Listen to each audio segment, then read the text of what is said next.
আজকে নিয়ে আসলাম পুরাতন একটি রেসিপি যা আগের দিনে অনেক বেশি খাওয়া হতো, এখনও অনেকও খাওয়া হয়। তো কেন না এটাকে আজকে বানিয়ে দেখা যাক। তো আসসালামু আলাইকুম সবাইকে, আশা করছি আপনারা সবাই ভালো আছেন। আলহামদুলিল্লাহ আমরা অনেক বেশি ভালো আছি। তো আজকে আমি রান্না করব লাউ দিয়ে মসুরের ডাল দিয়ে। তো এটাকে আপনারা হয়তো বা সবাই খেয়েছেন, তো আমি আপনাদের কাছে একটু শেয়ার করলাম আমরা কিভাবে রান্না করি। তো পুরো ভিডিওটি দেখতে থাকুন। তো প্রথমে আমি লাউটা কেটে নিয়েছি। কেটে নেওয়ার পর তারপরে মসুর ডালটা একটু কড়াইয়ের মধ্যে একটু টেলে ফেলেছি লাল লাল করে। লাউ একটা এমন জিনিস যা সব কিছু খাওয়া যায়, যেমন লাউ খাওয়া যায়, লাউয়ের ডো খাওয়া যায়, লাউয়ের পাতাও কিন্তু খাওয়া যায়। তো এটা হলো অনেক হেলদি রেসিপি, আর এটা স্বাস্থ্যের জন্য অনেক বেশি উপকারী। তো এটা আপনারা সবসময় খাওয়ার ট্রাই করবেন।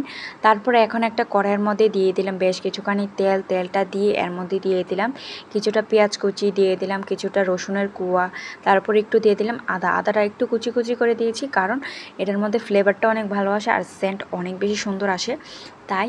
তো এখন পরিমাণ মতো একটু, যখন আমাদের পেঁয়াজটা ভাজা হয়ে যাবে দিয়ে দিব 1 চা চামচ লবণ। লবণটা দিয়ে একটু নাড়াচাড়া করে তারপর দিয়ে দিব 1 চা চামচ হলুদটা দেওয়ার পর এখন আমি এর মধ্যে দিয়ে দিব কিছুটা ধনিয়া গুঁড়োটা দেওয়ার পর দিয়ে দিব লঙ্কা গুঁড়োটা দেওয়ার কারণ হলো আপনারা হয়তো বা লঙ্কার গুঁড়োটা অনেক বেশি পছন্দ করেন না অনেকেই। তো আমি এখানে কাঁচা লঙ্কাও দিয়েছি, আপনারা চাইলে কাঁচা লঙ্কাও দিতে পারেন লঙ্কা গুঁড়োটা না দিয়ে। তো দেওয়ার পর আমি এটাকে ভালো করে একটু নাড়াচাড়া করে মশলাটাকে একটু ভাজা ভাজা করার পর দিয়ে দিব লাউগুলা। আর লাউ দিয়ে আর চিংড়ি মাছ দিয়ে খেতে কিন্তু অনেক দারুণ লাগে। আপনারা কারা কারা এই রেসিপিটি ট্রাই করেছেন আমাকে কিন্তু অবশ্যই জানাবেন। আর আপনার যদি আমাদের এই ভিডিওটি ভালো লাগে থাকে অবশ্যই আমাদেরকে ভালোবাসবেন, আমাদেরকে সাপোর্ট করবেন, সাবস্ক্রাইবও করে দিবেন যারা যারা নতুন আছেন। তো এদিকে লাউগুলা দিয়ে এটাকে একটু কষানোর জন্য বসিয়ে দিয়েছি। লাউটা না অনেক বেশি ভালো ছিল, অনেক নরম ছিল। অনেক লাউ না একটু শক্ত শক্ত থাকে, তাহলে এটা সিদ্ধ হয় না। আর এই লাউটা অনেক নরম ছিল, তাই তাড়াতাড়ি সিদ্ধ হয়ে গেছে।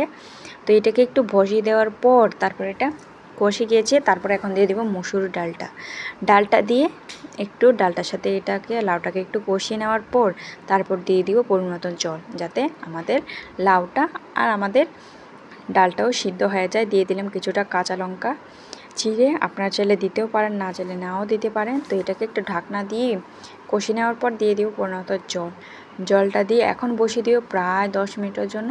আমাদের লাউটা পুরো সিদ্ধ হয়ে যাবে। আর আপনারা যদি এই লাউ রেসিপিটা না ট্রাই করে থাকেন অবশ্যই কিন্তু ট্রাই করবেন। আমি জানি সবাই হয়তো এই রেসিপিটা অনেক ট্রাই করেছেন।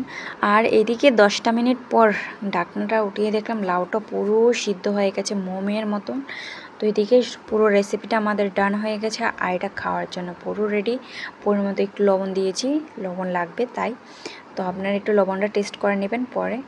এদিকে আমাদের লাউটা পুরো রেডি হয়ে গেছে। গরমের কালে লাউটা অনেক বেশি উপকারী, আপনারা অবশ্যই খাওয়ার চেষ্টা করবেন। আজকে এই পর্যন্তই। ভালো লাগলে লাইক কমেন্ট শেয়ার করবেন। Thank you.